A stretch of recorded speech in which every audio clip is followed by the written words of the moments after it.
What is it about Hungary? Always brilliant races, well, usually always brilliant races around this circuit near Budapest, celebrating its 40th anniversary this year. And what a race it was for that occasion. Charles Leclerc on the pole.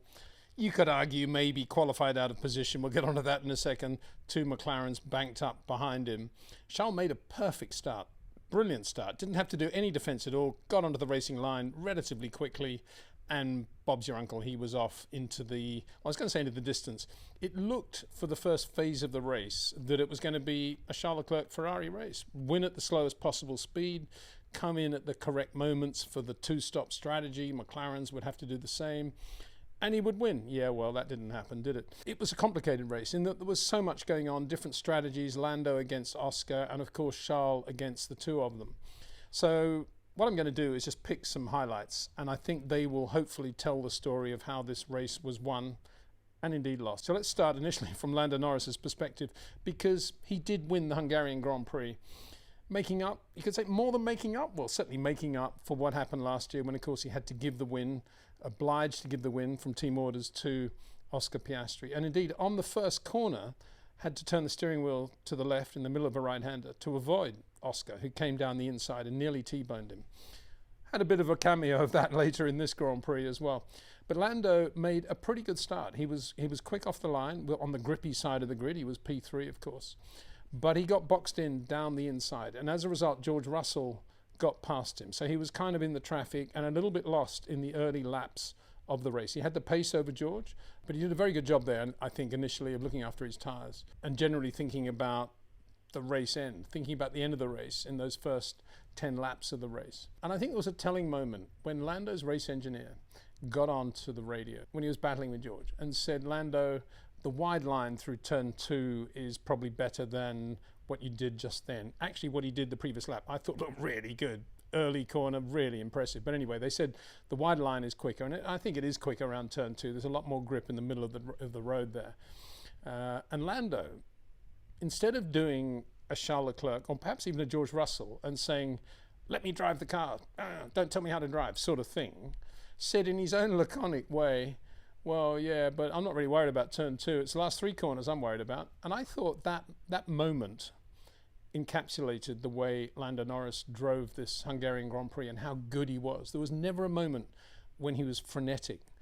There were moments when he was ragged, when he was putting a wheel on the dirt and getting gravel, spraying up gravel, whoever was behind. There were other moments of Lando locking up. But in general, everything was very relaxed and very calm.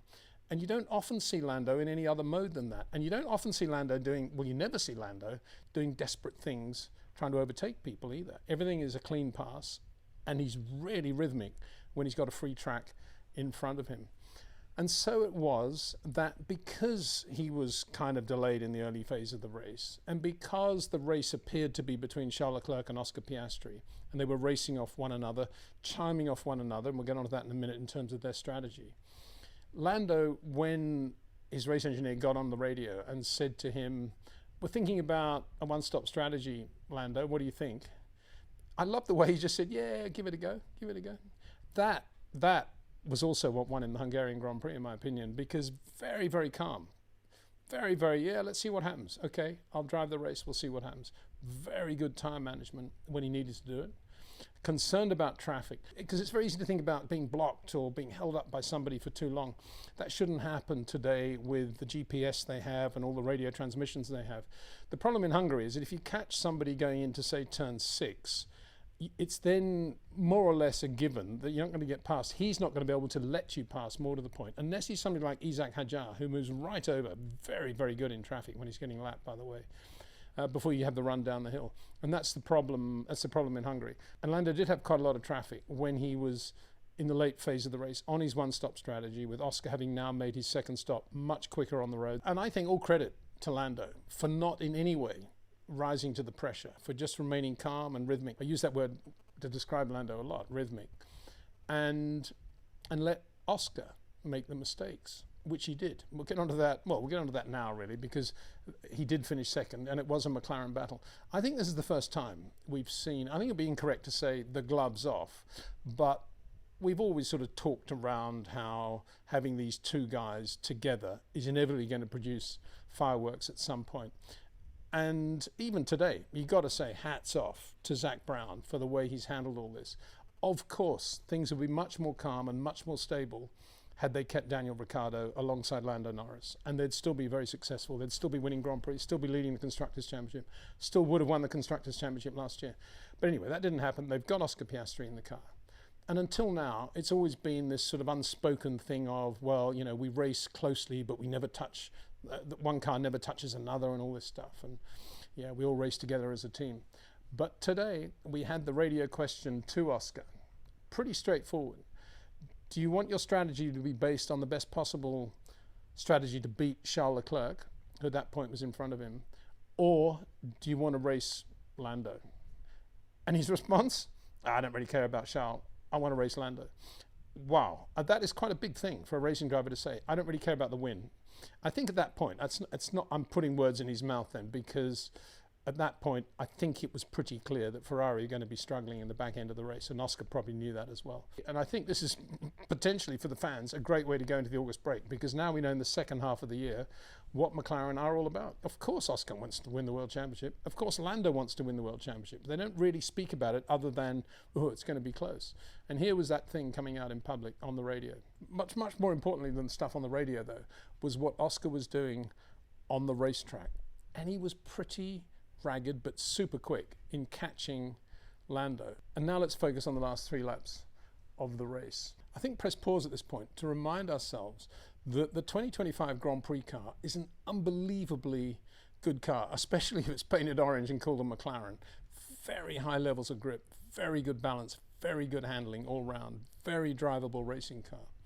So the odds of somebody like Lando or Oscar actually making a mistake big enough to let the car behind past, very, very small. And I'm assuming Oscar went into those last 3 or 4 laps thinking that. To me, the mindset would have been, I'm going to have one shot at getting Lando, one shot only.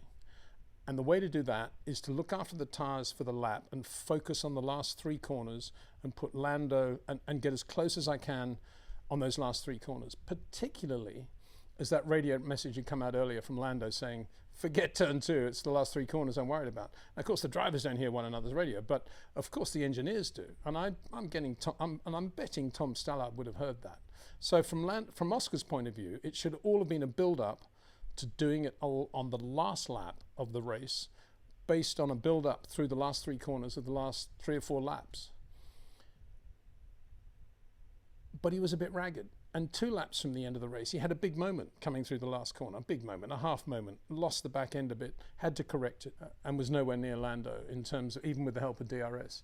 So now we're on the penultimate lap, and he's a little bit closer, and he's got the DRS. And as they're coming right down to the end, at terminal velocity, just for the braking area, Lando brakes a little bit earlier. Suddenly Oscar's got more speed differential and dives down the inside from far too far back, locks the inside front, which gives him a flat spot straight away. And then beyond that, immediately on the radio, as you can imagine, Oscar, remember how we race one another, 1 lap to go, no chance now of passing Lando Norris. It was the wrong move at the wrong time, and he did it from too far back. And that was a mistake, I think. And that was, you know, there's a lot of talk about Oscar being very calm, and we saw that in the first lap pass in the Belgian Grand Prix, for Pete's sake. He is a very calm, very focused racing driver in his own way. But I think here, it was a little bit ragged, and he could have done it with Lando. And here's another thing. This is obviously a Peter Windsor thing, because you know what I think about DRS. But if DRS had never been invented and we didn't have DRS on the cars, he would either have got a clean toe from Lando and got him down the inside, because he had a big tyre advantage at that point, or he would have got him somewhere else out on the lap, maybe into turn 2, not a bad place, or on the outside of turn 2, and maybe into turn 6. Turn 6, you say? Yeah, well, there was a guy called Max Verstappen, who I think passed 4 cars today in the Hungarian Grand Prix, and not one of them was in the DRS zone. They're all into turn 6. Wow. And then the tyres went off, got to say. So that's a terrible day for Max. But the first 4 or 5 laps with Max, they went off on about lap 5, I think. He lost the front end. But until then, he was boom, boom, boom, boom, passing everyone into turn 6. Oh, and he got Lewis into turn 4, didn't he? That kink, the left-hander, where they just go down to 6th gear, just as they turn in. And I don't think Lewis really expected Max to be down the inside of him and sort of jinked the steering and ran wide, and Max was straight through. So there's another pass he did without DRS. So, yeah, blame DRS a little bit. And I think that's, DRS lures drivers in Oscar's position into going for it at that moment. And that's, that's because of DRS. And he suddenly felt, wow, this speed differential, I can maybe do this. And maybe Lando might lock up and go wide and I can get him. I thought it was quite funny when they're sitting in the green room afterwards. And that's being replayed in front of the 2 McLaren drivers. And Lando's in the middle, Oscar's on his right, and George Russell's on his left. And George says, well, I wish you'd T-boned him. Even though Lando's sitting right next to him. Quite a good moment, that one. So, yeah, so Oscar finished second. There's no way he was ever going to be able to put pressure on Lando on that last lap after what he'd just done the previous lap. And as I say, that was the wrong move at the wrong time, I think. And Oscar had gone into that 2-stop strategy, partly because that was the way to win the race. It was the fastest strategy predicted by Pirelli. But it was also dictated by his race with Charles Leclerc. So you could say that if Lando Norris had been P3 out of the first corner and hadn't got boxed in behind George, there's no way he would have won the Hungarian Grand Prix today. Oscar would have won it. But it was because Lando was back that there was nothing else to do, really. Well, why don't we try 1-stop, seeing what happens? And of course, it was a good thing, because in Hungary, 1-stop strategy is always a nice thing, because it means that the guy on the 2-stop strategy has got to pass you in order to win. And passing, as we saw, even with DRS, is not easy around Hungary. But Oscar's race is perfectly strategized, I think, because there was a moment around lap 40 when they got on the radio to Oscar and said, come in now to pass Leclerc. In other words, to undercut Charles and get the lead from Charles. And I'm not sure about this because I'm doing this video straight after the race. It's kind of difficult to know for sure. But I think that was a ruse. That was a Sterling Moss type ruse. Get everything out there, pretend we're coming in for a pit stop, and then don't stop. And Ferrari, I think, fell for it and brought Charles in when Charles wasn't really wanting to come in, took some front wing out of the car and sent him out again. And thereafter, he disappeared without trace, basically. And Oscar then stayed out and did the statutory extra 7 or so laps that he should have done, that Charles should have done, in a correct 2-stop strategy, which was why it was so close at the end. 2-stop, 1-stop, very, very close. But the 1-stop won it. And that was very, very good stuff by McLaren to do that. Now let's get on to Charles Leclerc, because it's very easy to say, oh, what a disappointment. Started from the pole, leading early on, looking as if he had everything under control, but then he only finished 4th in the end and Charles went ballistic on the radio. The reality is, yes, he qualified out of position. As I mentioned yesterday in Q3, the wind direction changed. And going into turn 6, that section at the top, sector 2 if you like, basically, because of the way their front wing is, because of the way the car is, the whole airflow around the Ferrari, they seem to pick up downforce because of that directional change of the wind, and all the temperatures went down slightly as well, which helped. Well, it meant the Ferrari wasn't in so much trouble with its tyres.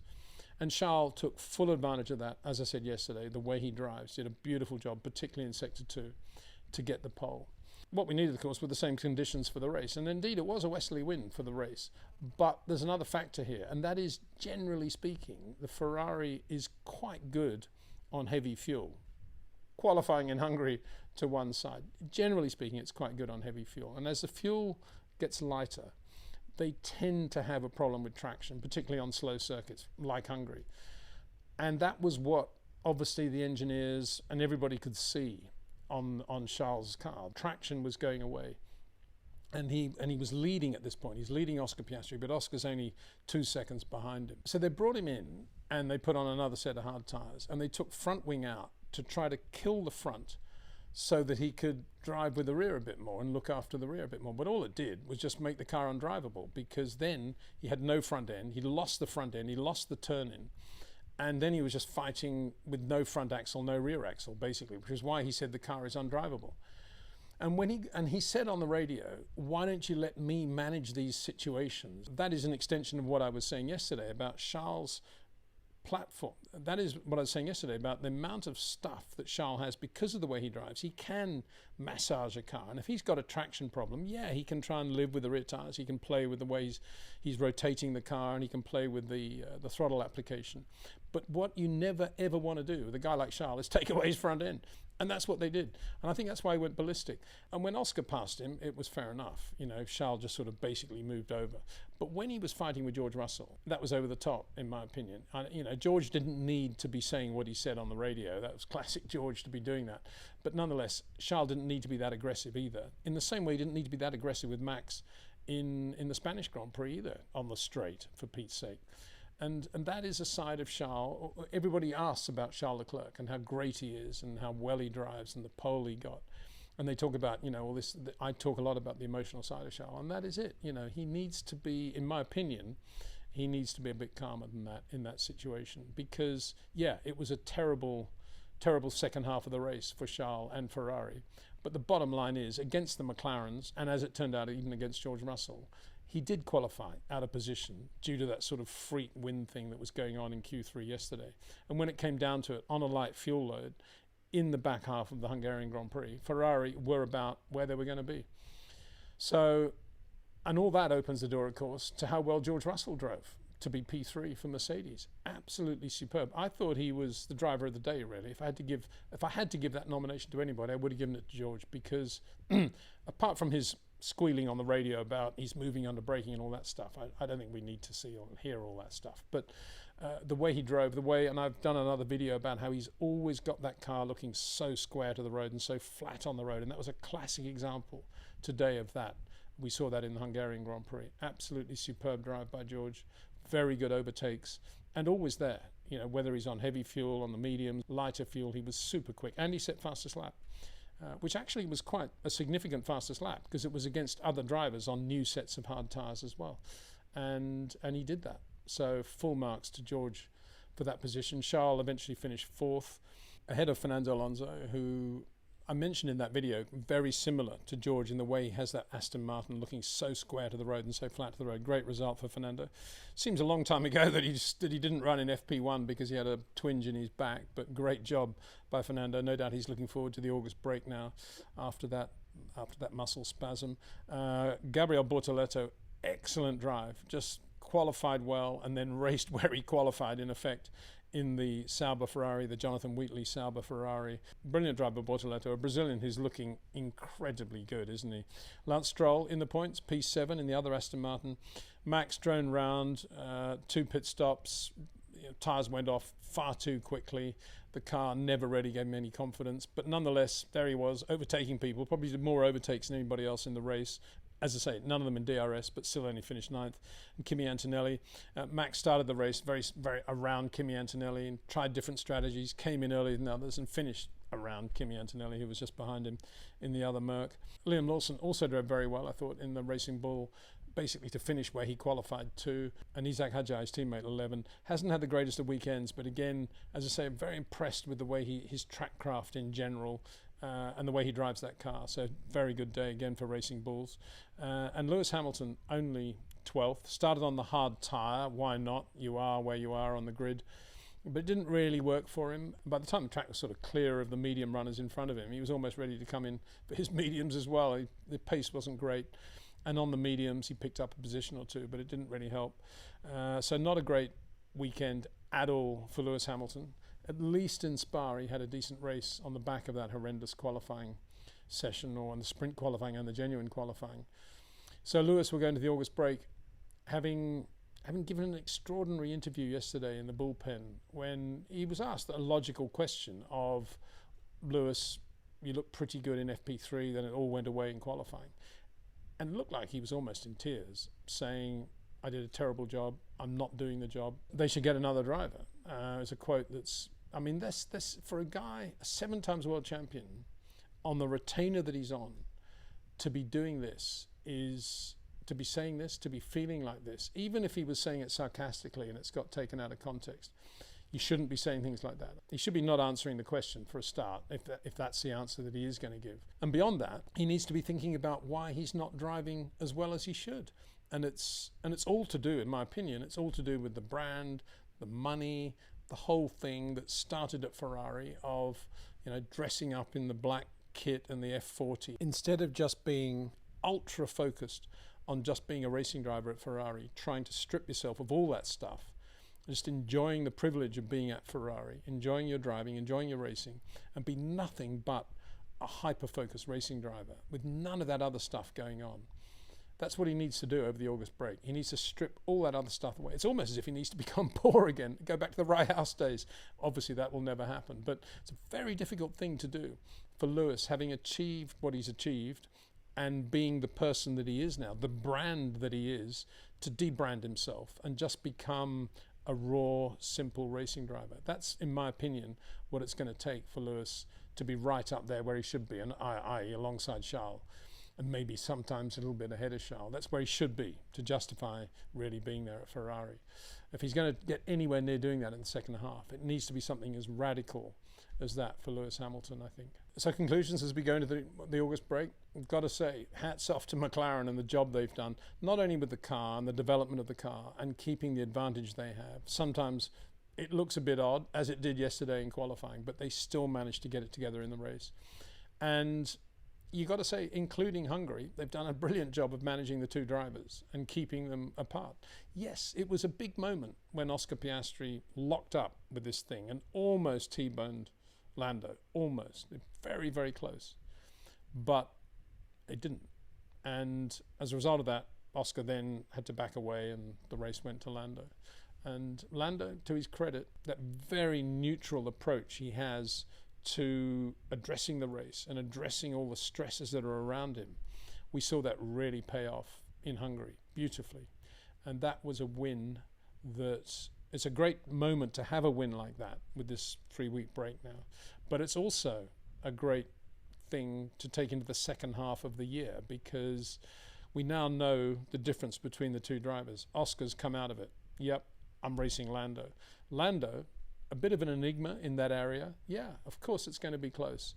I just want to enjoy every race, and I love driving this racing car. It's a privilege to be driving this racing car. Oh yeah, one-stop strategy. Yeah, let's give it a go.